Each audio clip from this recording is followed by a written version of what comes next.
we're like, oh, what's he doing? He's stupid. He should have a warm-up fight. And then we make a warm-up fight, and everyone goes, who's he fighting? That's shit. Do you know what I mean? So I think I admire it.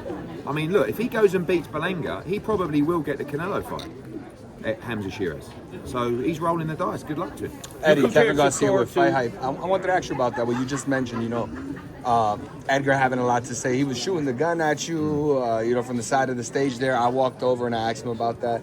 It was F. Eddie, where do you think this comes from? You guys seem to be on good terms.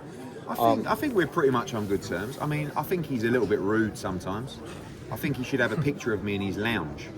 And every time he walks past his lounge in his new house with all his ice, everywhere, he should pick up, the chains that he wears. That's probably, 50 grand, 100 grand, 100. Every time he picks it up, he should go, thank you, Eddie, and put it around him. That's me. Because let's be honest, I gave him Jason Quigley, then I gave him Poddy McCrory, right? I paid him unbelievable money for both, and then we got him an absolute fortune to fight Canelo Alvarez. With Keith Conley, everyone done a great job, right? We did a remarkable job for him. But, like all things, sometimes a fighter has an opinion of what they're worth, and obviously we have the receipts of the numbers. And it was just a little bit disjointed, but I like Edgar. I think he's a really exciting fighter. I don't have any beef with him, and I wish him the best, but he should have the respect to say, fuck me, Eddie Hearn really done a great job for me. You compared Shakur to Floyd earlier. Can you kind of expound on those thoughts and the similarities? Ring IQ, movement, controlling the fight with the lead hand, footwork, defense, calmness, everything. And by the way, Crawford's the same kind of mould. And you know what it is, yeah? It's the self-belief. Like Crawford, I can't tell you how much belief Crawford has. I spent the weekend with him out there, we was on the plane together. He has no doubt in his mind that he beats Canelo, and he does it easy, right? And Shakur has so much self-belief, zero doubt. And it's not like a complacency either. It's just like, I know exactly what they're going to do, and I know exactly what I'm going to do, and they can't beat me. And I think, but Shakur, people talk about, Shakur's negative, it's not really. You wait till you see him in a fight like this, because you can't box just off the back foot against a payday and just let him walk you down. But, look at Boots as well, same age. Yeah. Sometimes Shakur's got a little bit of a baby face, and he looks younger than these guys. But let's just also acknowledge, Jaron Ennis is the same age. Mm-hmm. Like Crawford's what, 36, 35? 30, something like that, yeah. 37?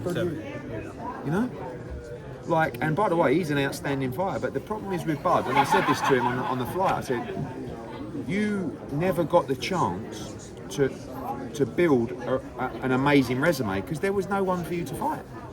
And I was winding him up. I said, tell me your best win. And he's like, Ricky Burns. That's what he said. Ricky Burns is my fighter, 3-division world champion. But I said, he was a great fighter, but he's not going to go down in history, Ricky Burns, as an all-time great. You're telling me that was your best win? Well, Errol Spence, but even he acknowledges that Errol Spence, was probably a little bit... And Bud could beat all the greats, but he never really got the chance, and that's why this fight's really important for him and to him. And after watching Canelo against Skull, and I know it was Skull, and I think he's the fresher guy in there. And I very rarely back against Canelo Alvarez, but it would not surprise me at all if Crawford won that fight. Eddie, what are your thoughts on the change in dates and venues with the Canelo Crawford situation? I think there's a lot, you can always read into the reports from His Excellency. Sometimes there's reasons why he's done stuff. I actually haven't caught up with him since he announced that. I think originally they were going to go on a Friday, because Saturday is there a big UFC event? Or I don't know. Well, they did a UFC event in Vegas, yeah. And then football college Sunday. Football, yeah. So, but for me, I think championship boxing should be on a Saturday night. Always. Yeah. Eddie, June 14th, you're back at the Garden. Yes. Great fight. Respect on that card. What you lining up for? So we're going to announce the card this week. There's a huge fight for Andy Cruz on the card, and he's going to be a big statement to put him into a position to fight for the world title. Tito Mercado on the card there as well, unbeaten 140-pounder. One of our big heavyweights as well, Alexis Barrier from Canada, Zaquin Moses, Nishant, loads and loads to Pablo as well, King of New York. Tickets are going really well. It's a great fight. By the way, Hitchens is another guy. You know, I know he doesn't have the same profile as Boots and Shakur yet, but he's another brilliant, young, undefeated American fighter. And Kambosos is bringing a lot of energy to that fight. So June 14th will be a big night. If Hitchens is victorious, that Teofimo unification still in the I think air? so, yeah. I mean, obviously we'll have to see if Boots fights Teofimo. But, you know, I think he's in a great position. Is that really getting into some serious? Yeah. Some Teofimo, Yeah. Seriously in talks? Yeah, I think if Boots stays at 147, I think he'll fight Teofimo next, but we'll have to see. Eddie, Johnny Boy Boxing and Fight. Talking about Teo, him using the N-word, what are your thoughts? Does he deserve to get a fight with Boots or with Hitchens? What do you think? I don't know about deserving, but I think if you bring the game into disrepute, it needs to be dealt with. One of the problems you have in America is you have no national governing body. You're state governed, right? So in England, we have the British Boxing Board of Control. They control the whole sport in the UK. So you see Eubank slaps Conor Benn with an egg, £100,000 fine, right? If Teofimo would have said what he said in England, the British Boxing Board of Control would have called him within 7 days to a hearing, and he would have got fined a huge amount of money. Do we need that in America? Well, yeah, but you've got the ABC, but it's not really tight enough with the states. So it's just a different kind of, you know. But I believe the WBO have called him in or something. Look, we have to make sure people understand. One, racism is unacceptable, especially unacceptable in boxing. But it's a bit like, you know, on the Eubank stuff. We're trying to bring kids into the sport and show them that discipline, respect, manners, all this stuff. You look at Cops for Kids, Cops and Kids, right, down in Brooklyn. I'm going down there in a minute to see Richardson. That place is unbelievable what they do. We can't, these guys are role models for those kids. They can't behave in a way to make those kids think it's okay. Do you know what I mean? Inside LLC.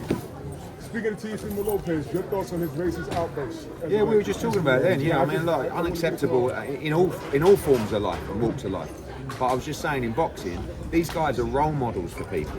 So we got to make an example, and he, I don't know what he keeps doing it. Do you know what I mean? Like, he did it once with Crawford, and it's like, I couldn't believe. And I'm like, whoa. Like, I don't represent him, but if I did, I would be saying to him, what the fuck are you doing? Stop. Like, listen, one, it's wrong. But two, you're talking about your brand, you're talking about your deals, your broadcasters. You can't, you know, that's just. Do you think he's crazy? No, yeah, no. So I thought he was crazy. But I just think, like, oh, I got to spend some time around him. I like Teofimo now. I never liked him. He blamed me for the Kambosos defeat. He was like, oh, it's Eddie Hearn's fault. I'm like, fucking hell. I didn't even have either fighter. I just won the purse bid, right? But when I spent a bit of time around him, actually, he plays up. And I think what he's trying to do is he's just trying to be controversial, but he's doing it in a terrible way. In a way that is unacceptable. I don't necessarily think he's racist. I don't necessarily think he means what he says. But this, you know, if you want to be a character, He's just being a sausage. yeah, a sausage, yeah, like that. But it's just, yeah. AJ Fury Wembley. Look, Fury's just teasing us, isn't he? You know, he's got the wraps on every day, 12 rounds, and he looks in shape. So look, fingers crossed, and it's the fight everyone wants to see. Eddie, last question for you, really quick. We seen what you did for Shakur up there. You know, you obviously spoke very highly and well of him. What do you think when a guy like Jake Paul, who was asked yesterday about Shakur, says Edgar Berlanga should be headlining this fight because he's the bigger star? What do you got to do to get Shakur to be the bigger star? I mean, look, Edgar's been doing, you know, Shakur's been doing gates 4 or 5 times Edgar Berlanga in Newark, right? And he's been rating on ESPN over 1 million consecutively on numerous occasions. So if you know, obviously Edgar has the benefit of the Canelo Alvarez fight. But they're both great fighters, both big stars. But for me, when you talk about quality between the two, Shakur's an all-time great. Edgar's very exciting, but he's never won a world championship. I mean, when you talk about this card, you know, Shiraz has never won a world championship. Berlanga's never won a world championship. Shakur's a 3-division world champion. Who's the biggest star on the card? Shakur Stevenson. There you go. Because people like to say he's not a star, but everybody talks about him, and everybody knows who he is. Thank you, Eddie.